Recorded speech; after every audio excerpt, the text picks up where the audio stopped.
بسم اللہ الرحمن الرحیم۔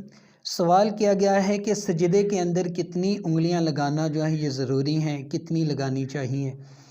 تو سجدے کے اندر ایک انگلی کا لگانا جو ہے یہ فرض ہے۔ 10 انگلیوں میں سے ایک کا لگانا جو ہے یہ فرض عین ہے، اور 10 میں سے دونوں پاؤں کی 5 میں سے بلکہ دونوں پاؤں کی 5 انگلیوں میں سے 3 انگلیوں کا لگانا جو ہے یہ واجب ہے، اور 10 کی 10 انگلیاں یعنی دونوں پاؤں کی 5 انگلیاں لگانا جو ہے یہ سنت ہے۔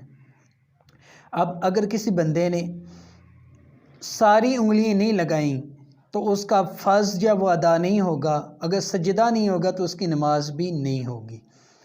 اس طرح اگر کسی بندے نے 3 انگلیاں نہیں لگائی ہیں ایک پاؤں کی، کسی بھی پاؤں کی 3 انگلیاں نہیں لگائی ہیں کم از کم، تو اس صورت میں اس کا واجب ادا نہیں ہوگا، تو نماز جو ہے اس وجہ سے واجب الاعادہ ہو جائے گی۔ اگر جان بوجھ کر انگلیاں نہیں لگائیں تو نماز واجب الاعادہ ہو جائے گی، نماز کو دوبارہ پڑھنا ہوگا۔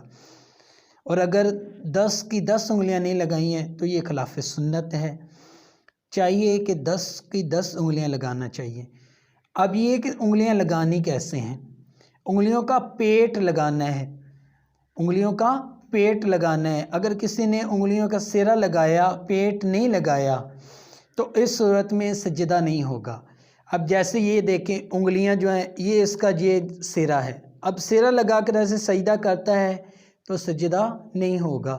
ہاں اب یہ اس کا دبائے گا تو یہ پیٹ لگے گا، ایسے دبیں گی انگلیاں تو پیٹ لگے گا، تو اس صورت میں سجدہ ہو جائے گا اور تبھی نماز درست ہوگی۔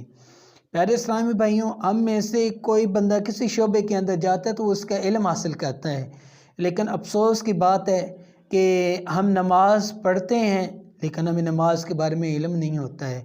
سجدہ کیسے کرنا ہے، رکوع کیسے کرنا ہے، قیام کیسے کرنا ہے، قرات کیسے کرنی ہے، اور کیسے قرات کرنا جو ہے یہ درست نہیں ہے، تجوید ہماری نہیں درست ہوتی ہے۔ تو ہمیں ان نماز کے بارے میں بھی علم حاصل کرنا چاہیے۔ بالغ بندے کے اوپر نماز کا علم حاصل کرنا فرض ہے۔ دعا ہے اللہ تبارک و تعالیٰ سے کہ ہمیں نماز کو سیکھنے کی اور سیکھ کا صحیح طریقے سے ادا کرنے کی توفیق عطا فرمائے۔ آمین ثم آمین۔